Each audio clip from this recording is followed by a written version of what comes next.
আপনাদের সকলকে আমি দুহাত জোর করে নমস্কার জানাই। আপনার পরিবারকে ও সমস্ত দেশবাসীকেও আমি দুহাত জোর করে নমস্কার জানাই। আমি শ্রী রাজ জ্যোতিষী বিশ্বনাথ চক্রবর্তী। আজ আপনাদের সাথে যে বিষয় নিয়ে আলোচনা করব সেটি হচ্ছে বিবাহ, সন্তানদের বিবাহ। বহু সংসারে এমন আছে, মা বাবা ছেলেই হোক বা মেয়েই হোক তাদের বিয়ের জন্য নানা রকম দুশ্চিন্তায় ভুগছেন।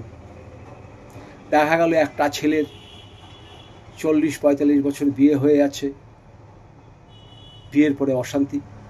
আবার একটা মেয়ে দেখা যাচ্ছে 30-35 বছর হয়ে যাচ্ছে, তার জন্য পাত্র পাওয়া যাচ্ছে না। তারপরে যদিও পাত্র পাওয়া গেল, বিবাহের পরে দেখা গেল 2 মাস সংসার করার পরেই সে আবার মা বাবার কাছে ফিরে আসছে। সেই জন্য আপনাদের আমি বারে বারে অনুরোধ করে বলবো, বিবাহ দেওয়ার আগে ছেলের ডেট অফ বার্থ আর মেয়ের ডেট অফ বার্থ ভালোভাবে মিল করিয়ে নেবেন আপনাদের বিশ্বস্ত লোকের মাধ্যমে। বিয়ে দেওয়ার আগে ছেলের পরিবারকে ভালো করে দেখবেন। মেয়েদের ক্ষেত্রে বলবো, ছেলেদের ক্ষেত্রেও বলবো, দুপক্ষেই যেন ভালোভাবে আপনারা সব দিকেই বিচার করে পারিপার্শ্বিক খোঁজ খবর নিয়ে তবেই কিন্তু বিবাহকে অনুমোদন দেবেন। বিবাহ বন্ধন হচ্ছে পবিত্র বন্ধন। বিবাহের পরে একটি ছেলের কিছু করার থাকে না। ছেলেরা এমন একটা অশান্তিতে পড়ে যায়, স্ত্রী তাকে বলে তুমি আমাকে সময় দিচ্ছ না, মা বাবা বলে বিয়ের পরে আমার ছেলে পাল্টে গেছে। ছেলেদের কিছু করার থাকে না, একদিকে স্ত্রী, একদিকে শ্বশুর শাশুড়ি, একদিকে মা বাবা, তারা এমন একটা পর্যায়ে পড়ে যায় যে কিছু করার থাকে না। তাই আপনাদের আমি বারে বারে বলবো, বিবাহ দেওয়ার আগে দুটো পরিবারের ভিতরে সব কিছু বিচার বিবেচনা করে নেবেন।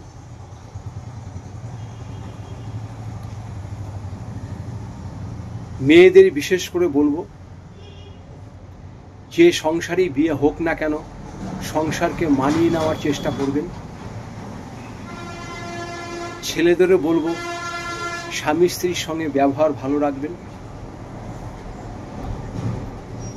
ছেলেদের বলবো স্ত্রীকে সবসময় সত্যি কথা বলবে। মেয়েদেরও বলবো স্বামীকে সে সবসময় সত্যি কথা বলবে। একটা মিথ্যে কথার জন্য কিন্তু একটা সংসার ভেঙে যেতে পারে। বহু মেয়ে এরকম আছে, বিবাহের 2 মাস 3 মাস পরেই বাবার বাড়ি চলে আসছে। একটা মেয়ে বাবার বাড়ি চলে আসলে তাকে নানা রকম লাঞ্ছনা ভোগ করতে হয়। ছেলেদের ক্ষেত্রেও তাই। বন্ধু বান্ধব আত্মীয় স্বজন বলে নিশ্চয় ছেলেটার কোনো কিছু খারাপ আছে, না হলে তার বউ চলে যাবে কেন। বিভিন্ন দিকে সামাজিক সমস্যা আমাদের মধ্যে হয়ে থাকে। তাই আপনাদের অনুরোধ করে আমি বলবো, ছেলে মেয়েকে যখন বিয়ে দেবেন সব দিকে বিচার বিবেচনা করে দেবেন।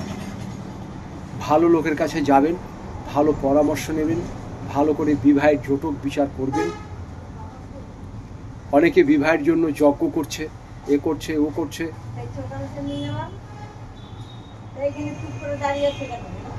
সব কিছু করছে, তারপরেও তাদের অশান্তি যেন পিছন ছাড়ছে না।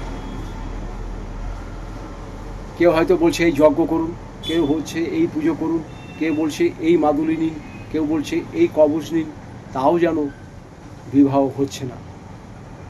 এরকম যদি আপনাদের মধ্যে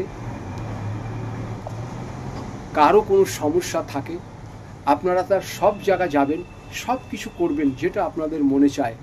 তারপরে যদি সময় থাকে আপনারা আমার সাথে ফোনে যোগাযোগ করবেন। আমি যতটুকু জানি আমি আপনাদের পাশে থেকে ততটুকু করে দেওয়ার ব্যবস্থা করব। আপনারা শুধু একটাই মনে রাখবেন, আমি আপনাদের একজন পরিবারের লোক। তাই বিবাহ দেওয়ার আগে সব কিছু বিচার করে বিবেচনা করে তবেই কিন্তু বিবাহ দেবেন। আরেকটি সব থেকে বড় কথা বলছি, যেসব মেয়েদের বিবাহ হবে, যে সংসারে যাবে, সেই সংসারে কিন্তু ছেলের মাকে ভালো করে বিচার করে দেখতে হবে। সাধারণত মেয়েদের বিয়ের পরে শ্বশুরবাড়িতে শাশুড়ির সঙ্গে তাকে থাকতে হয়, সেই জন্য দ্বন্দ্ব লাগার আগে শাশুড়িকে ভালো করে দেখা দরকার। ছেলেদের ক্ষেত্রে এই সমস্যাটা হয় না, কেন তারা শ্বশুরবাড়ি গিয়ে থাকে না। মেয়েদের ক্ষেত্রে এই সমস্যাটা বেশি হয়, নানা রকম লাঞ্ছনার শিকার হতে হয়। একটা মেয়ে 25-26 বছর মা বাবার কাছে থেকে আদর যত্নে মানুষ হয়ে সে যখন পরের ঘরে যাবে, তাকেও কিন্তু ছেলের বাড়ি থেকে বেশ কিছুদিন সময় দেওয়া দরকার অ্যাডজাস্ট করার জন্য। তাদের চাল চলন, খাওয়া দাওয়া বিভিন্ন ধরনের কিছু পরিবর্তন আসতে পারে, এই জন্য মেয়েদের একটু সুযোগ দেওয়া দরকার। তো যাই হোক, বিবাহ দেওয়ার আগে সব কিছু ভাবনা চিন্তা করে তবেই বিবাহ দেবেন। কোন কোন কারণে বিবাহগুলো অশান্তির সৃষ্টি হয়, যেমন সপ্তমে যদি মঙ্গল থাকে, লগ্নে যদি মঙ্গল থাকে, অষ্টমে যদি মঙ্গল থাকে, দ্বাদশে যদি মঙ্গল থাকে, তাহলে মাঙ্গলিক হয়। এই মাঙ্গলিকটা দেখে আপনারা বিবাহ দেবেন। মাঙ্গলিকটা যদি খারাপ থাকে, যদি কারো মাঙ্গলিক থাকে, সেক্ষেত্রে ভালো করে বিচার বিবেচনা করে বিয়ে দেবেন। কারণ সপ্তমে মঙ্গল থাকা খুবই খারাপ, লগ্নেও মঙ্গল থাকা খারাপ, অষ্টমে মঙ্গল থাকা খারাপ, দ্বাদশে মঙ্গল থাকা খারাপ। এই কয়টা স্থানে যদি মঙ্গল থাকে, তাহলে সব দিকেই বিচার বিবেচনা করে আপনারা বিবাহ ঠিক করবেন। যদি আপনাদের প্রয়োজন পড়ে আমার নিচের নাম্বারে যোগাযোগ করবেন। যদি আপনাদের প্রয়োজন পড়ে, আপনারা সব জায়গায় যাবেন, সব কিছু করবেন, তারপরেও যদি কোথাও বিভ্রান্ত হন, আপনারা সময় পেলে আমার সাথে যোগাযোগ করবেন। ভিডিও যদি আপনাদের ভালো লাগে, আত্মীয় স্বজন বন্ধু বান্ধবের সাথে শেয়ার করবেন।